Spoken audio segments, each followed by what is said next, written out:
Hello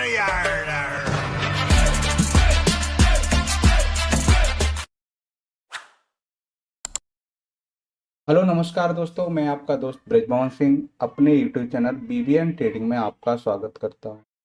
ये video purely education purpose से है। इसमें हम जिस किसी भी चार्ट, इंडेक्स, स्टॉक की हम बात करेंगे उसमें किसी भी तरह की खरीदने या बेचने की राय नहीं है।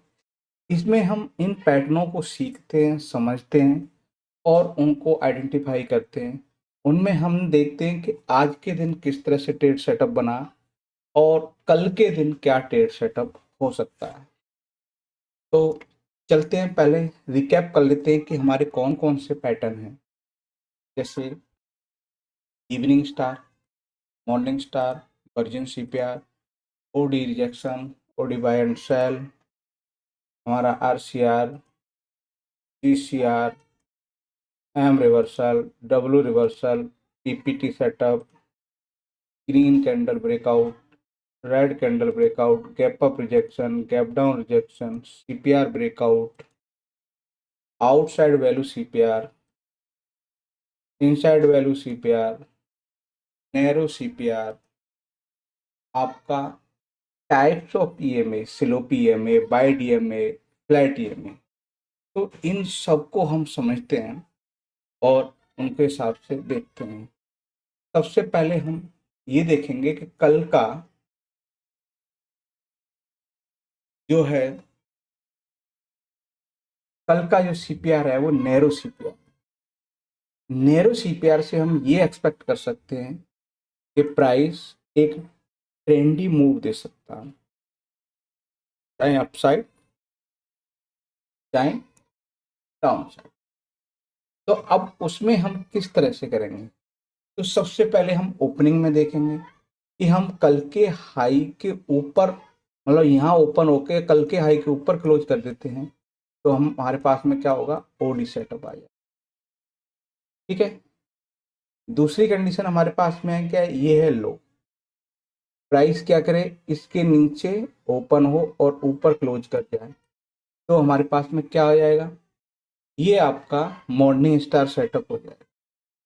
या फिर हमारे पास इस हाई यहाँ तो ओपन हो जाए हम, ठीक है, और नीचे क्लोज कर जाए तो हमारे पास में हो जाएगा इवनिंग स्टार। ठीक है। अब हमें इवनिंग स्टार मिल गया, मॉर्निंग स्टार मिल गया, ओडी बाय मिल गया।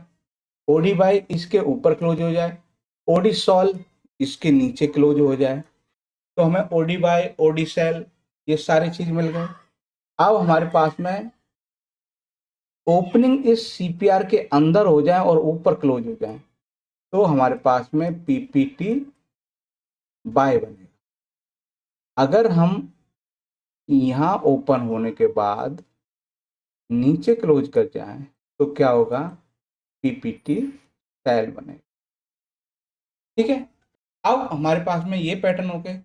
अब हमारे पास में और कौन से पैटर्न बन सकते हैं? इन 15 पैटर्न में हम क्या हो कि हम यहाँ ओपन हो गए, ओपन होके ये आपकी रेड कैंडल बन जाए तो उस कंडीशन में क्या होगा, हमारे पास में गैप अप रिजेक्शन मिल जाएगा। ऐसे ही यहाँ पे हमारे पास प्राइस क्या है, गैप डाउन हो जाए और गैप डाउन होने के बाद हमारे पास में क्या है, ग्रीन कैंडल बन जाए तो उसके हाई के जो क्लोजिंग होगी, क्लोजिंग पर आपकी एंट्री हो जाएगी और लो के एसएल के हिसाब से आपको वहां से बाई एंट्री मिलेगी, यहाँ से सेल एंट्री मिलेगी। अब इतना हो गया। अब हमारे पास में लास्टली क्या क्या बचे, अब हमारे पास बच रहा है कि प्राइस सीपीआर के अंदर हो फिर ब्रेकआउट दे तो हमारे पास सीपीआर ब्रेकआउट आ जाए। ठीक है। प्राइस नीचे की ब्रेकडाउन हो जाए तो सीपीआर हमारे पास में ब्रेकडाउन आ जाए। ठीक है। अब हमारे पास में आते हैं, वो है प्राइस जैसे ही हाई बना दे, रिट्रेस करे, फिर उसके हाई के पास में आके यहाँ से रेड कैंडल फॉर्म होना शुरू हो जाए तो हमारे पास में क्या होगा, ये एम रिवर्सल पैटर्न बन जाए। ठीक है।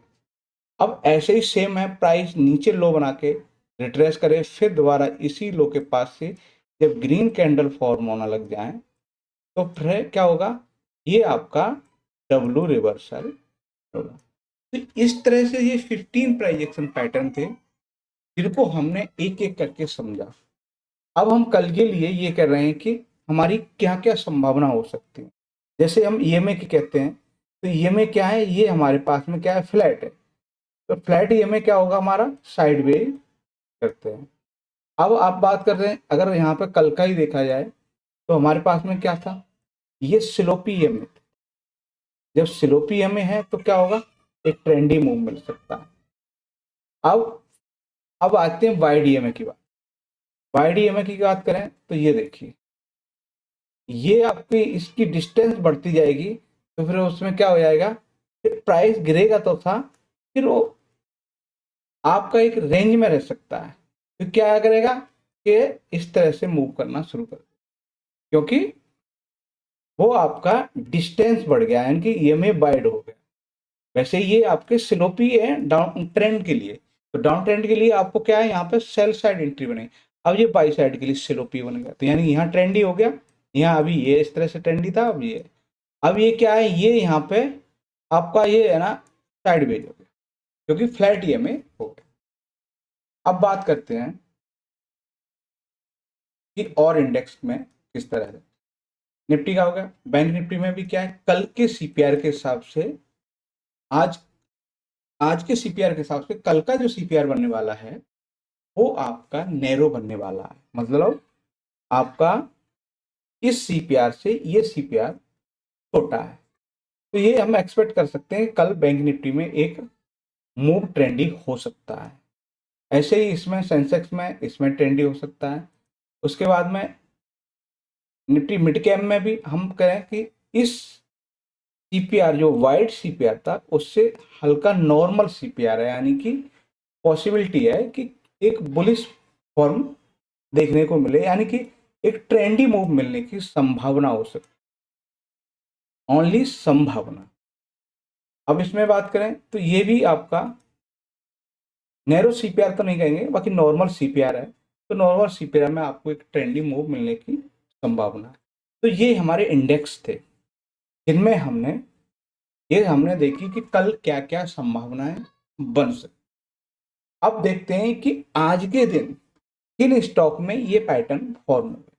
जैसे एचडीएफसी बैंक में क्या है, ग्रीन कैंडल ब्रेकआउट यहाँ देखने को मिला। उसके हिसाब से 1:2 हम कंसिडर करते हैं, वो हमें यहाँ देखने को मिला। उसके बाद नेक्स्ट था हमारे पास, वो है इंडिया मार्ट इंटरमेट।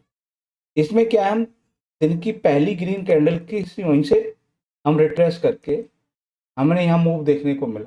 तो ये ग्रीन कैंडल रिट्रेसमेंट के हिसाब से यहाँ भी मूव एक पैटर्न फॉर्म हुआ, उसके हिसाब से यहाँ भी हमें देखने को मिला।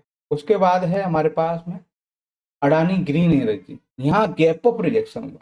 ये गैप अप हुआ, ये हाई था, गैप अप हुआ, हमारे पास में क्लोजिंग पर एंट्री थी और हाई के एसएल के हिसाब से हम 1:2 जनरली कंसिडर करते हैं, तो उसके हिसाब से एक परफेक्ट मूव देखने को मिला। नेक्स्ट था हमारे पास अरविंदो फार्मा। इसकी ओपनिंग कहाँ है, शेयर के अंदर है और बाहर क्लोजिंग है, तो इसके हिसाब से हमें यहाँ भी एक पिवट प्रेशर ट्रेड के हिसाब से मूव देखने को मिला। उसके बाद नेक्स्ट है अशोक लीलैंड। अशोक लीलैंड में क्या है कि प्राइस ने हाई बनाया, फिर रिट्रेस करा, फिर इससे यहाँ से रिजेक्शन मिला। जैसी रेड कैंडल फॉर्म होना शुरू हुई तो हम उसमें आपको एम रिवर्सल के हिसाब से यहाँ भी मूव देखने को मिला।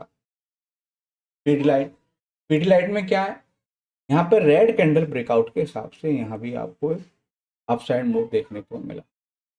नेक्स्ट है इसके बाद में वो है एनसीसी। एनसीसी में क्या है कि हम ओपनिंग तो कल के हाई के पास में हुए और कल के हाई के ऊपर क्लोज करके, तो क्लोजिंग पर एंट्री है, तो ओडी सेटअप के हिसाब से, लो के एसएल के हिसाब से यहाँ भी 1:2 के हिसाब से यहाँ भी हमें एक मूव देखने को मिला। एससीएल में बात करें तो एससीएल में क्या है, रेड कैंडल रिट्रेसमेंट, हम हाई से रिट्रेस हुए और वहाँ से भी हमें एक 1:2 के हिसाब से मूव देखने को मिला। उसके बाद एशियन पेंट में हमारे पास में एम रिवर्सल के हिसाब से इसमें भी मूव देखने को। उसके बाद रिलायंस में हमारे पास ओडी सेटअप के हिसाब से यहाँ भी एक मूव देखने को। फिर हमारे पास ओडी सेटअप से आप BEL यानी भारतीय इलेक्ट्रॉनिक में आपको देखने को मिला। फिर आइसर मोटर में भी आपके पास प्राइस लो बनाया, वहां से रिट्रेस करके दोबारा उस लो के आसपास आया। तो यहाँ तक के लिए हमारे पास डब्ल्यू रिवर्सल के हिसाब से हमें यहाँ भी एक मूव देखने को मिला। लास्ट है हमारे पास में, वो है भारतीय हैवी इलेक्ट्रॉनिक यानी कि BHEL। इसमें भी आपको एक हाई बना, रिट्रेस किया, दोबारा उस हाई के आसपास जब रेड कैंडल फॉर्म होने लगी तो इसमें भी एक बढ़िया मूव देखने को मिला। तो ये थे हमारे पास CPR के 15 प्राइजेक्शन पैटर्न, जिनसे हम आज के दिन को समझा, कल क्या संभावना हो सकती है उसको समझा। तो इससे हम अपने व्यू को और ज़्यादा क्लियर कर लेते हैं। तो वीडियो अच्छा लगे लाइक शेयर कमेंट्स और चैनल को सब्सक्राइब करें। नमस्कार साथियों।